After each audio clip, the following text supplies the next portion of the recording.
নমস্কাৰ ছাত্ৰ ছাত্ৰীসকল আশা কৰোঁ তোমালোক ভালে আছা ক্লাছ 6 ৰ 7 নম্বৰ পাঠ উদ্ভিদৰ বিষয়ে জানো আহা getting to know the plants আমি প্ৰথম খণ্ডতে আমি পাৰ কৰিলো প্ৰথম খণ্ডতে আমি আলোচনা কৰিলো উদ্ভিদৰ বিভিন্ন বিভাগ উদ্ভিদৰ ভিতৰত শ্ৰেণী বিভাগ তাৰ লগতে আমি আলোচনা কৰিলো কাণ্ড আৰু পাতৰ বিষয়ে এই খণ্ডতে আমি আলোচনা কৰিম পঢ়া উদ্ভিদৰ আৰু দুটি প্ৰধান অংশ শিপা বা মূল আৰু ফুল তাৰ ওপৰত আমি আলোচনা কৰিম দেৰি নকৰি ভিডিওটো আৰম্ভ কৰিছো পেজ নাম্বাৰ তোমালোকে উলিয়াই লোৱা পেজ নাম্বাৰ 58 সো তোমালোকে ইয়াত লক্ষ্য কৰিছে দুটি টাব উল্লেখ কৰিছে টাবৰ চিত্ৰ দিছে গতিকে এনেকুৱা চিত্ৰ এনেকুৱা তোমালোকৰ ঘৰত নিশ্চয় আছে নিশ্চয় বিশ্ব পাৰিপাৰ্শ্বিক দিৱসৰ দিনা বিশ্ব পৰিৱেশ দিৱসৰ দিনা গছ ৰোপণ কৰিছা বৃক্ষৰোপণ কৰিছা লগতে ঘৰত টাবু কেতিয়াবা টাবুটোত ফুল ৰুইছা গতিকে এই কামবোৰ কৰোঁতে তোমালোকে শিপাৰ গছজোপাৰ শিপাৰ কিবা লক্ষ্য কৰিছানে শিপাটো কেতিয়াবা লক্ষ্য কৰিছানে দেখিবলৈ কেনেকুৱা হয় বা ইডাল শিপা ইজোপা গছৰ শিপাৰ লগত সিজোপা গছৰ শিপাৰ কিবা মিল আছে নেকি এনেকুৱা যে লক্ষ্য কৰিছা তোমালোকৰ খুব ভাল কথা কাৰণ বিজ্ঞান বিষয়টো এনেকুৱা প্ৰতিটো বস্তু লক্ষ্য আৰু তাৰ কাৰণ জানিবলৈ ইচ্ছা প্ৰকাশ কৰিব লাগিব যেতিয়ালৈকে তুমি যদি সেইটো কিয় হৈছে কাৰণটো জানিবলৈ ইচ্ছুক নোহোৱা বিজ্ঞান বিষয়টো ভাল নালাগিব তোমালোকৰ বুজিবলৈ ঠিক আছে সো তোমালোকে পেজ নাম্বাৰ 58 বেক উলিয়াই লোৱা তাত তোমালোকে কিছুমান বুটৰ গজালি ওলোৱা বুট দেখিছা মগুৰ গজালি ওলোৱা মগু দেখিছা তো সেইবোৰ আমি শিপা হিচাপে গণ্য কৰিব পাৰো এখন তোমাৰ পেজ নাম্বাৰ 59 তুমি লক্ষ্য কৰিছা বুটৰ মুকুল ওলোৱা চিত্ৰ দুটি উল্লেখ কৰিছে আমি তাক মূল হিচাপে গণ্য কৰিবলৈ দেখুৱা হৈছে দেখা পাইছা এই দুটা চিত্ৰ ওকে সো এতিয়া শিপাৰ কথা আমি যেতিয়া আলোচনা কৰিম তেতিয়া আমি দুটা কথা বিশেষভাৱে মনত ৰাখিব লাগিব প্ৰথম কথা যে শিপাৰ কাম কিটো আমি ইতিমধ্যে অলপ চলপ ধাৰণা কৰিব পাৰিছো তথাপিও মই কৈছো যে শিপাই মাটি তলৰ পৰা খনিজ লৱণ বা পানী শোষণ কৰোঁতে সহায় কৰে যাতে গছজোপাই পানী আৰু খনিজ লৱণ সময়মতে সালু সংশ্লেষণ প্ৰক্ৰিয়াৰ কাৰণে পাই থাকে ইতিমধ্যে জানাই কিন্তু এই বিষয়ত আমি দুটা বিশেষ কথা মন দিব লাগিব প্ৰথম শিপা কেই প্ৰকাৰৰ আমি জানিব লাগিব দুই নম্বৰত আমি শিকিম আমি আগৰ ভিডিঅ'ত কৈছিলো যে হীৰা বিন্যাসৰ লগত মানে গছৰ শিপাৰ সম্পৰ্ক আছে এই দুটা বিষয় আমি আলোচনা কৰিম ঠিক আছে সো তোমালোকে নিশ্চয় মন কৰিছা যে দুটি চিত্ৰ দিয়া আছে প্ৰথম চিত্ৰ নং চিত্ৰ 7.17 প্ৰথম কত হৈছে মুখ্য মূল তাত তোমালোকে লক্ষ্য কৰিছা যে এডাল গছজোপাৰ এডাল মুখ্য মূল আছে লগতে এডাল মুখ্য মূল আছে তাৰ লগতে কিছুমান শাখা মূল ওলাইছে মন কৰিছা নিশ্চয় এডাল কিন্তু মাজত কিন্তু এডাল কি আছে মুখ্য মূল আছে মুখ্য মানে প্ৰধান মূল আছে আৰু তুমি খ নম্বৰ চিত্ৰটো তুমি মন কৰিছা ধান গছ বা কলগছৰ উদাহৰণ দিছে দুই নম্বৰ চিত্ৰটো তোমালোকে মন কৰিছা যে মুখ্য মূল নাই কিয়া কিন্তু ইয়াত শিপাবোৰ এনেকে গুচ্ছ হিচাপে আছে ইয়াত শিপাবোৰ গুচ্ছ বা থোপা হিচাপে আছে সেইকাৰণে তাৰ নাম গুচ্ছ মূল আৰু শাখা মূলবোৰ পৰা লগে আছে কিন্তু কোনো মুখ্য মূল নাই মানে ইয়াত সব এনেকে গুচ্ছ হিচাপে ওলাইছে থোপা বান্ধি আছে মানে এইবোৰ গুচ্ছ মূল তা আমি এটু গণ্য কৰিম মুখ্য মূল কাখৰবোৰক আমি শাখা মূল ইয়াতো আছে আৰু এইখিনিক আমি কম গুচ্ছ মূল তাহলে এতিয়ালৈকে আমি শিকিলো যে শিপাৰ প্ৰকাৰ তিনি প্ৰকাৰ প্ৰথমটো হৈছে মুখ্য মূলযুক্ত দুই নম্বৰটো শাখা মূল আৰু তিন নম্বৰটো গুচ্ছ মূল এতিয়া কথাটো হ'ল প্ৰধান কথাটো হ'ল এইটোৱে যে এই গছ কিজোপাৰ লগত পাতৰ লগত শিপাৰ সম্পৰ্ক আছে সেই কথাটো মই প্ৰথম খণ্ডতে আলোচনা কৰিছো এতিয়া মন কৰা যদি মুখ্য মূল থকা আমি গছলৈ লক্ষ্য কৰো তাৰ পাতলৈ যদি লক্ষ্য কৰো তেতিয়াহলে আমি দেখা পাম তাৰ পাতলৈ যদি আমি লক্ষ্য কৰো তেতিয়া দেখা পাম মুখ্য শিৰাটো থাকি উপশিৰাবোৰটো থাকি লগতে তাৰ শিৰা বিন্যাসবোৰ কি হয় জাল হয় তাৰ শিৰা বিন্যাসবোৰ কি হয় জাল শিৰা বিন্যাস হয় অৰ্থাৎ মনত ৰাখিবা যিবোৰ উদ্ভিদৰ শিৰা বিন্যাস পাতৰ শিৰা বিন্যাস জাল হ'ব সিহঁতৰ শিপা হ'ব মুখ্য মূলযুক্ত ঠিক আছে যিবোৰ উদ্ভিদৰ শিৰা বিন্যাস সমান্তৰাল হ'ব সমান্তৰাল ৰেখাৰ নিচিনা হ'ব সিহঁতৰ শিপা কি হ'ব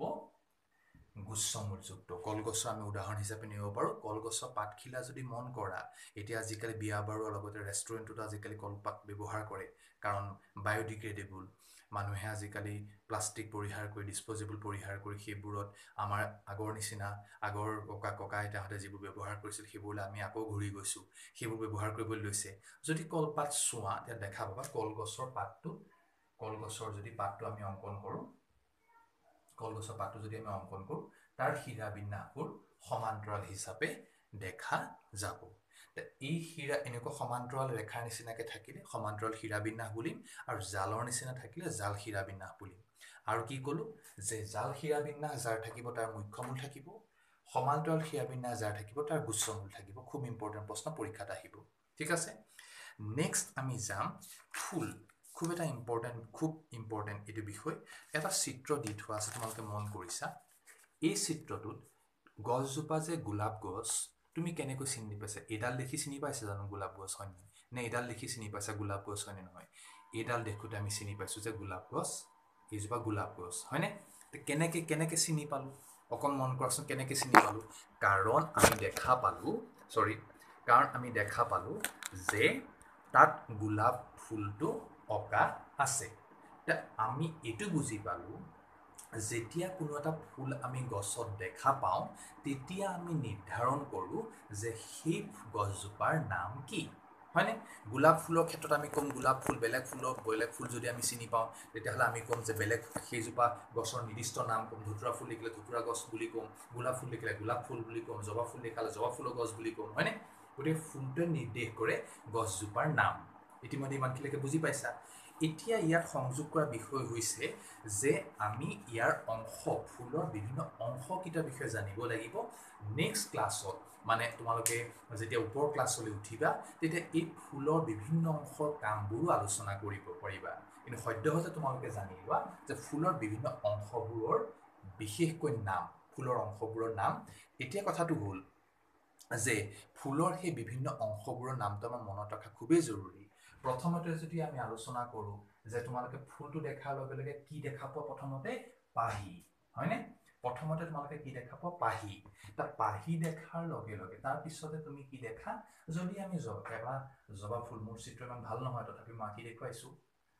যদি তোমালোকে এনেকৈ মন কৰা যে পাহি ঠিক আছে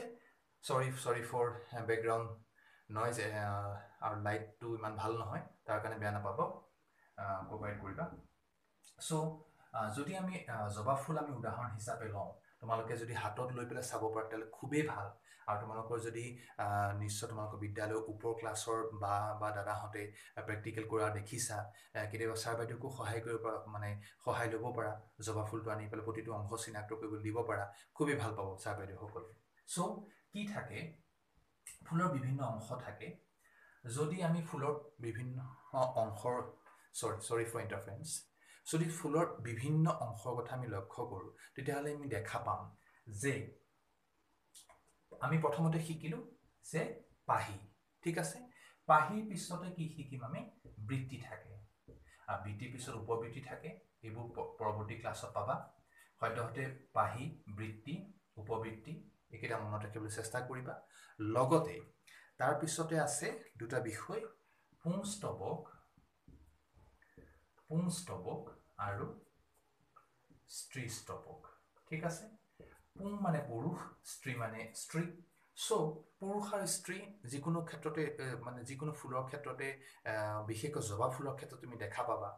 এতিয়া তোমালোকে মন কৰিছা ফুল এটা ফুলি উঠে ফুলটো ফুলি উঠাৰ পিছত 2-3 দিন ফুলি থাকে তাৰপিছত সি মৰহি জোপা তলত পৰি যায় তাৰ কাষত আৰু এটা ফুল ফুলি যায় এইবোৰ কেনেকৈ ইটোৰ পিছত সিটো ফুল ফুলি উঠে পৰৱৰ্তী ক্লাছত জানি থাকিবা খালি এতিয়া জানি লোৱা ফুলৰ অংশকেইটাৰ নাম পাহি বৃত্তি উপবৃত্তি পুংস্তবক স্ত্ৰীস্তবক পুংস্তবকত আকৌ দুটা ভাগ থাকে পুংধানী আৰু পুংদণ্ড ঠিক আছে কিন্তু স্ত্ৰীস্তবকত 3টা অংশ থাকে পেজ নাম্বাৰ 62 যদি উলিয়াই লোৱা তাত মন কৰিবা তোমালোকে যে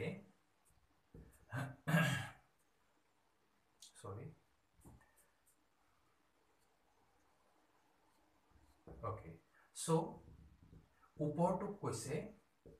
গৰ্ভমুণ্ড এইটোক কৈছে গৰ্ভনলী বা গৰ্ভদণ্ড আৰু এইটো কৈছে গৰ্ভাশয় হৈছে সো এইকেইটা দিয়া কি এইকেইটা দি পেলাই কি গঠিত হয় স্ত্ৰীস্তৱক গঠিত হয়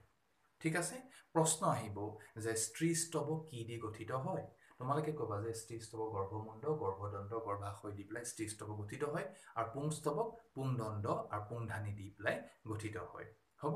এইটা খুবই ইম্পৰ্টেন্ট তাৰ পিছতে এটা চিত্ৰ আছে তোমালোকে মন কৰিছা চিত্ৰ 7.26 এই চিত্ৰটোত মন কৰা যদি গৰ্ভাশয়টো যদি আমি চোকা ব্লেড দি পেলাই যদি কাটি আমি চাওঁ তেতিয়া কিছুমান ইয়াত গুটি সদৃশ অংশ দেখিম এইবোৰক কোৱা হয় ডিম্বাণু এইবোৰ কি কোৱা হয় ডিম্বাণু হৈছে যি নতুন ফুল এটা সৃষ্টি কৰাত আমাক সহায় কৰে গতিকে আশা কৰো তোমালোকে ফুলৰ বিভিন্ন অংশ তোমালোকৰ মনত ৰৈছে আৰু লগতে এই ভিডিঅটোৰ মাধ্যমে তোমালোকক খুব কম সময়ৰ ভিতৰত বুজাবলৈ চেষ্টা কৰা হৈছে অতি সহজকে আশা কৰো তোমালোকৰ বুজি পোৱাত সুবিধা হৈছে কিবা খোকোজা থাকিলে তোমালোকৰ বিদ্যালয়ৰ ছাত্ৰ শিক্ষক শিক্ষয়িত্ৰীৰ সহায় লবা আশা কৰো তেওঁলোকৰ তোমালোকক কোঅপাৰেট কৰিব আৰু তোমালোকৰ দাদা বাৰু সহায় ল'ব পৰা তেওঁলোকে বুজাই দিয়াত সুবিধা কৰি দিব তোমালোকক আজিলৈ এৰিছো আশা কৰো তোমালোকৰ ভিডিঅটো ভাল লাগিছে ধন্যবাদ